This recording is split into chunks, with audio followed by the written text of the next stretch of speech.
예수소망교회 주일예배 말씀입니다.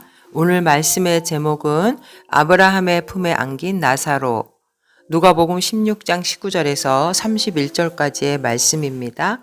한 부자가 있어 자색 옷과 고운 베옷을 입고 날마다 호화롭게 즐기더라. 그런데 나사로라 이름하는 한 거지가 헌데투성이로 그의 대문 앞에 버려진 채 그 부자의 상에서 떨어지는 것으로 배불리려 하며 심지어 개들이 와서 그 헌대를 핥더라. 이에 그 거지가 죽어 천사들에게 받들려 아브라함의 품에 들어가고 부자도 죽어 장사되매 그가 음부에서 고통 중에 눈을 들어 멀리 아브라함과 그의 품에 있는 나사로를 보고 불러 이르되 아버지 아브라함이여 나를 긍휼히 여기사 나사로를 보내어 그 손가락 끝에 물을 찍어 내 혀를 서늘하게 하소서. 내가 이 불꽃 가운데서 괴로워하나이다. 아브라함이 이르되 너는 살았을 때에 좋은 것을 받았고 나사로는 고난을 받았으니 이것을 기억하라. 이제 그는 여기서 위로를 받고 너는 괴로움을 받느니라. 그뿐 아니라 너희와 우리 사이에 큰 구렁텅이가 놓여 있어 여기서 너희에게 건너가고자 하되 갈 수 없고 거기서 우리에게 건너올 수도 없게 하였느니라. 이르되 그러면 아버지여 구하노니 나사로를 내 아버지의 집에 보내소서. 내 형제 5이 있으니 그들에게 증언하게 하여 그들로 이 고통받는 곳에 오지 않게 하소서. 아브라함이 이르되 그들에게 모세와 선지자들이 있으니 그들에게 들을지니라. 이르되 그렇지 아니하니이다. 아버지 아브라함이여 만일 죽은 자에게서 그들에게 가는 자가 있으면 회개하리이다. 이르되 모세와 선지자들에게 듣지 아니하면 비록 죽은 자 가운데서 살아나는 자가 있을지라도 고난을 받지 아니하리라 하였다 하시니라. 1994년에 개봉한 영화 스티븐 스틸버그가 실화를 바탕으로 2차 세계대전에서 벌어졌던 나치의 유대인 탄압과 그 학살을 소재로 한 영화 신들러 리스트라는 영화가 있었습니다. 사업가 오스카 신들러가 나치 점령기 그 폴란드의 유대인들의 생명을 구해준 이야기인데 그는 나치와 결탁해서 임금을 줄 필요가 없었던 그 유대인들을 자신의 공장의 인력으로 이용하지만 거기서 유대인 회계사 이자크 스턴이라는 사람의 영향으로 자신의 그 마음속의 양심을 발견하게 됩니다. 처음에는 이 신들러가 자신의 그 사업의 이윤을 추구하기 위해서 사업을 운영하지만 이제 시간이 흐르고 나서 독일군 그 나치군의 그 홀로코스트 나치의 그 유대인 학살 만행을 보고 나서 참혹함을 느끼게 되고 그는 유대인을 자신의 공장에 취직시키는 방법으로 유대인들을 구출하기 시작합니다. 유대인 공장장인 그 이자크 슈텐과 함께 신들러 리스트를 작성하게 되는 거죠. 사업에서 발생하는 수익으로 독일 나치군을 포섭하고 그 신들러가 구출해준 유대인의 수는 1100명에 달하고 있습니다. 저는 그 영화 마지막 장면에서 신들러가 고백하는 장면이 인상적인데 그는 자신이 너무 무능하고 방탕하게 살아와서 더 많은 유대인을 구출할 수 없었다고 자책하는 장면입니다.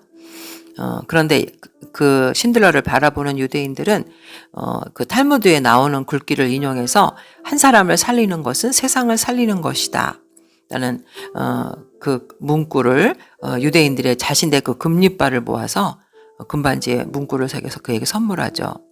그러자 신들러는 이렇게 말합니다. 더 구할 수도 있었어. 만약 내가 돈을 좀 더 벌었다면 나는 너무 많은 돈을 낭비했어. 충분하지가 않아. 이 차 내가 왜 안 팔았지? 10명은 더 살릴 수도 있었어. 그리고 이 배지 1명 더 구할 수 있었어. 1명을 이걸로 구할 수 있었어. 그런데 그렇게 못했어. 이렇게 절규하는 그런 모습이 나옵니다. 뒤늦게나마 자신의 그 재물로 한 인간의 생명을 더 구할 수 있었다라는 그 인간 생명의 소중함을 깨달은 그 절규였던 것 같습니다. 오늘 이 신들러 리스트라는 영화는 오늘 말씀과 좀 연관이 되고 있는데 오늘 말씀은 우리가 앞에서 누가복음 16장 1절에서 나오는 그 불의한 청지기의 비유와 연결된 내용입니다. 그리고 14절에서부터 18절에 나오는 그 바리새인들의 재물에 관한 위선적인 그런 모습을 연결해서 예수님이 그들을 책망하는 그런 모습인데 16장 14절에서 18절에 대한 내용을 바로 설명하는 부분이 오늘 말씀 누가복음 16장 19절에서부터 31절의 말씀입니다. 바리새인들은 14절에 돈을 좋아하는 자들이라 이 모든 것을 듣고 비웃거늘 예수님께서 그 불의한 청지기의 비유를 말씀하시자 그들은 비웃었다고 나옵니다. 당시 소외된 계층에 대한 무관심 그리고 자신의 탐욕만을 채우려 했던 이 바리새인들을 책망하기 위해 주신 교훈이 바로 오늘 말씀입니다. 그들은 가난하고 소외된 자들을 정죄하고 상종하지 않았고 오히려 자신의 배를 채우는 그런 자들이었습니다. 그래서 여기 나오는 부자는 바리새인을 상징하고 나사로는 당시에 소외되고 가난한 그런 소외계층을 상징한다고 볼 수 있죠. 앞에 누가복음 16장 1절에서 17절에 옳지 않은 청지기 비유는 그 대상이 제자들을 향해서 예수님이 미래를 대비하기 위해서 재물을 우리가 어떻게 사용하는지에 대한 교훈을 주고 있다면 오늘 말씀은 역시 재물에 관한 교훈이지만 부자와 나사로 이야기를 통해서 바리새인들의 그 외식적인 신앙을 심판하고 있는 것입니다. 당시의 유대인들은 인간의 행복과 성공, 특히 부자가 된다는 것은 그들이 의로운 사람이고 율법을 잘 지켜서 하나님께 복을 받았다는 그런 증거로 생각했습니다. 그래서 예수님이 오늘 본문에서 그 16장 그 옳지 않은 청지기에서 예수님께서 지파인이 두 주인 13절에 지파인이 두 주인을 섬길 수 없나니 혹 이를 미워하고 저를 사랑하거나 혹 이를 중히 여기고 저를 경히 여길 것임이니라. 너희는 하나님과 재물을 겸하여 섬길 수 없느니라.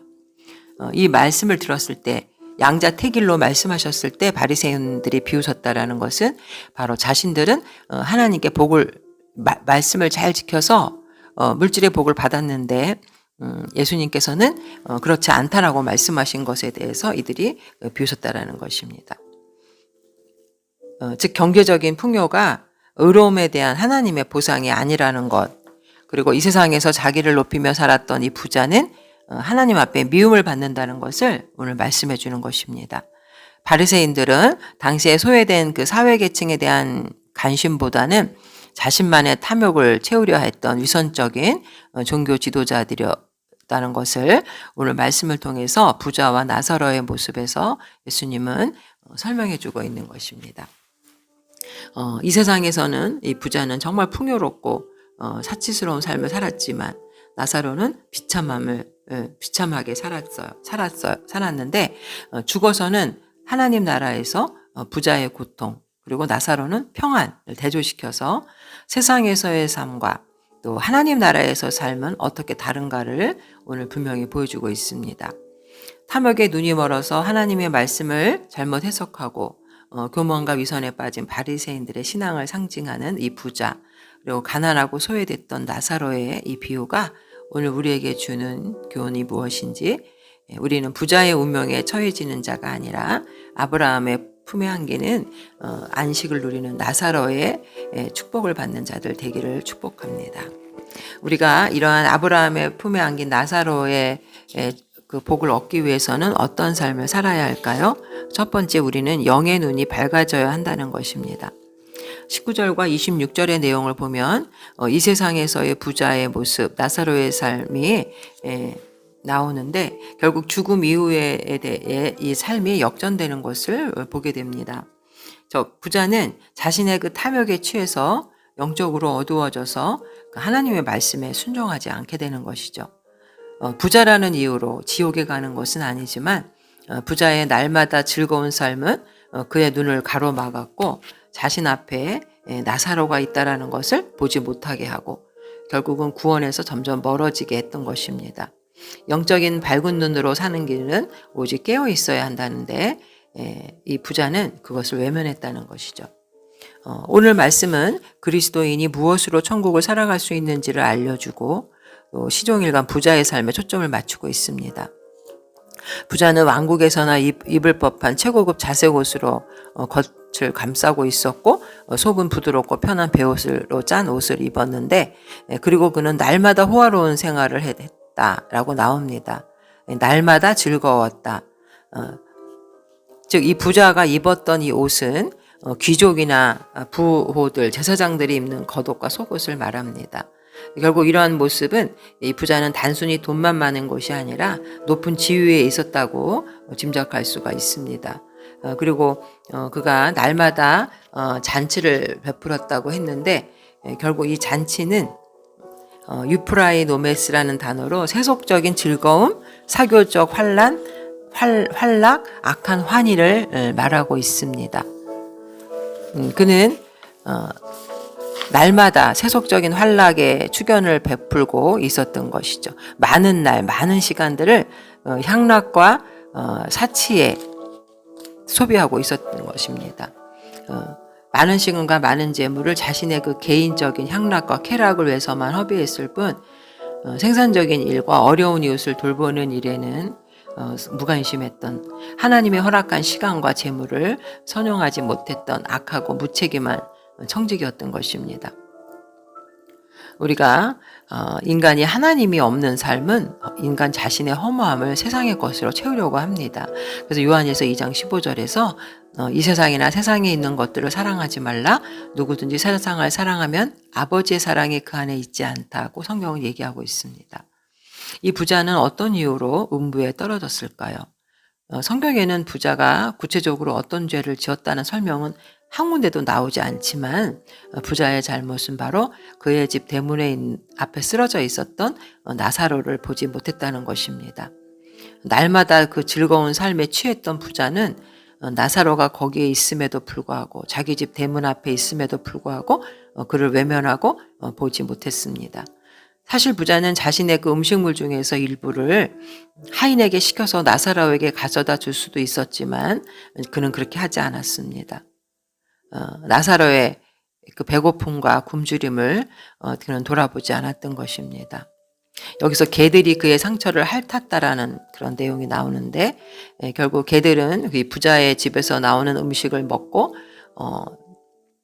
결국 이 상에서 떨어진 부스러기를 하인이 가져 나왔던 것이 아니라 개들이 그 부스러기를 먹고 또 나와서 나사로의 헌대를 핥았다라는 것. 너무나 비참한 상황을 우리에게 보여주는 것이죠. 강도 만난 수많은 이웃이 내 옆에 쓰러져 있음에도 도대체 누가 나의 이웃이냐고 물었던 그 율법 교사의 말이 생각이 납니다. 결국 이 부자는 영적인 눈이 어두워져서 그 하나님의 말씀도 불순종했던 것이죠. 우리가 시편 19편의 7절에도 보면 여호와의 율법은 완전하여 영혼을 소성시키며 여호와의 증거는 확실하여 우둔한 자를 지혜롭게 하며 여호와의 교훈은 정직하여 마음을 기쁘게 하고 여호와의 계명은 순결하여 눈을 밝게 하시는도다. 말씀이 우리의 영의 눈을 밝혀주는데 그런 말씀도 잘 몰랐고 불순종한 삶을 살았던 것입니다. 즉 바리새인으로 상징된 이 부자는 율법에 나타난 하나님의 말씀을 듣지 않았다는 것입니다. 레위기 19장 10절에도 보면 내 포도원의 열매를 다 따지 말며 내 포도원에 떨어진 열매도 줍지 말고 가난한 사람과 거류민을 위하여 버려두라. 나는 너희의 하나님 여호와니라. 또 이사야 58장 6절과 7절에도 보면 내가 기뻐하는 금식은 흉악의 결박을 풀어주며 멍에의 줄을 끌어주며 압제당하는 자를 자유하게 하며 모든 멍에를 꺾는 것이 아니겠느냐. 또 줄인 자에게 내 양식을 나누어 주며 유리하는 빈민을 집에 들이며 헐벗은 자를 보면 입히며 또 내 곤욕을 피하여 스스로 숨지 아니하는 것이 아니겠느냐. 하나님이 기뻐하시는 경건한 삶은 외식적인 삶이 아니라 정말 가난하고 궁핍한 자를 도와주는 주님의 마음을 품는 것이 진정한 경건이라고 말씀해주고 있습니다. 결국 유대인들이 의롭다라는 것은 그 하나님의 말씀, 율법을 자신의 삶에서 실천하기 때문에 의롭다는 것을 하나님이 여겨주는 것이지만 본문의 부자는 가난한 나사로를 외면함으로써 가난한 자들과 재물을 나누라는 그런 하나님의 말씀을 지키지 않았기 때문에 그는 의로운 자가 아니라는 것이 증명이 되는 것입니다. 그래서 예수님은 자신이 소유한 많은 재물, 자기가 의롭고 높은 사람이기 때문에 이것을 하나님이 주시는 축복이라는 생각에서 벗어나라는 것입니다. 이렇게 부자가 하나님의 말씀을 지키지 않았다는 것은 하나님을 떠나고 결국 자신이 주인이 되어 자신의 정욕대로 살았다는 것이고, 하나님을 떠나게 되면 인간은 죄성에 빠져서 자신만을 위한 자기중심적인 이기적인 삶을 살 수밖에 없다는 것을 우리는 깨닫게 합니다. 이런 부자의 호화로운 삶 속에 대조되는 부자의 대문에는 그렇게 부스럼투성이의 나사로가 버려져 있었던 것입니다. 여기서 나사로라는 이름을 우리가 거지라고 표현을 하는데, 푸토코스라는 말은 우리가 의역을 해서 거지지만 가난한 사람, 이런 뜻이고, 또 나사로 이름의 히브리어가 하나님이 돕는 자라는 단어가 의미가 있는데, 결국 이 나사로는 이렇게 비참한 육체적으로 또 경제적으로도 그가 어려운 삶이었다는 것을 보여주고 있습니다. 육체적으로 헌대를 앓고 있었는데 그 심각함이 개들이 와서 핥을 정도였다라는 것은 그가 거의 벌거벗은 몸으로 그 집 대문 앞에 쓰러져 있었다는 것을 나타내고 있는 것이죠. 그러한 나사로를 외면한 이 부자는 영적인 눈이 어두워져 그를 보지 못하고 결국 하나님의 말씀에 불순종한 삶을 살았다는 것이 이 부자의 죄라는 것입니다. 그래서 우리가 두 번째는 이 오늘 말씀이 주시는 교훈은 하나님의 말씀에 귀 기울이는 자가 되어야 한다. 말씀을 소중히 여기는 자가 되어야 한다. 영적인 눈이 어두워져서 주님 하나님의 말씀에 불순종한 이 부자의 삶, 이제 22절부터 그의 삶이 얼마나 비참한 운명으로 처해졌는지를 보게 해주는 것입니다. 세상에서는 부자가 천국에 있는 것 같고 나사로는 지옥에 떨어진 것 같이 보였지만 이제 죽어서 이들의 삶에는 급반전이 이루어지는데, 나사로는 아브라함의 품에 안기게 되고 안식을 누리지만 부자는 그 지옥에서 음부에서 고통을 당하게 됩니다. 즉 부자의 날마다 즐거운 삶이 죽음 이후까지 이어지지 못한 이유를 오늘 말씀 속에서 우리가 찾을 때 결국 이 땅을 살아가는 그리스도인들은 무엇으로 구원을 얻을 수 있는지를 깨닫게 해주는 것입니다. 22절에 보면 이에 그 거지가 죽어 천사들에게 받들려 아브라함의 품에 들어가고 부자도 죽어 장사되매. 결국 사실 이 부자의 죄는 재물이 많고 풍요로운 데 있었던 것이 아니라 자신의 풍요로운 그 삶에 집착해서 하나님이나 이웃 그리고 영원한 천국에 대한 소망을 갖지 않고 자신의 이기적인 삶을 살았다는 데에서 죄가 있는 것이고, 반면에 거지 나사로는 병으로 인해서 아주 비참한 삶을 살았지만 하나님이 돕는 자라는 그 이름을 보면 그가 하나님을 의지하고 하나님 나라를 소망하였다라는 것을 우리는 보게 되는 것입니다. 이제 세월이 지나서 두 사람은 모두 죽었고 보잘것없던 삶을 살았던 나사로는 그를 묻어줄 사람 하나 없었지만 천사를 통해서 여기서 보면은 천사에 받들려서 아브라함의 품에 안겼다. 결국 아브라함은 천국을 성경에서 보면 천국을 상징하는 것이고, 부자는 이 땅에서 온갖 영화를 다 누렸지만 그 죽은 자들의 세계인 음부 속에서 고통을 받게 되었다고 나옵니다. 계시록 20장 13절과 14절에는 14절에 사망과 음부도 불못에 던져지니 이것은 둘째 사망 곧 불못이라. 또 13절에 바다가 그 가운데서 죽은 자들을 내주고 사망과 음부도 그 가운데에서 죽은 자들을 내주매 각 사람이 자기 행위대로 심판을 받고. 여기서 음부라는 것은 인간이 영원한 최후 심판을 받기 이전에 선한 자와 악한 자가 분리되어 악한 자가 머무는 곳으로 인식합니다. 결국 이제 24절에도 보면 나사로는 자유와 평안을 누리고 있지만 반면에 부자는 속박당한 채 고통당하는 모습이 나옵니다. 그가 불러 이르되 아버지 아브라함이여 나를 긍휼히 여기사 나사로를 보내어 그 손가락 끝에 물을 찍어 내 혀로 서늘하게 하소서. 내가 이 불꽃 가운데서 괴로워하나이다. 결국 이 말은 단순히 자신의 혀를 물 한 방울로 서늘하게 해주라는 뜻이 아닙니다. 자신의 맹렬한 그 목마름을 감할 수 있을 정도로 충분한 물을 달라는 것, 자신의 고통을 잠시 경감해 달라는 것이 아니라 바로 이 장소에서부터 노연하게 해달라는 것이죠. 부자는 아주 적절하게 긍휼을 구하고 있지만 때는 이미 늦었습니다.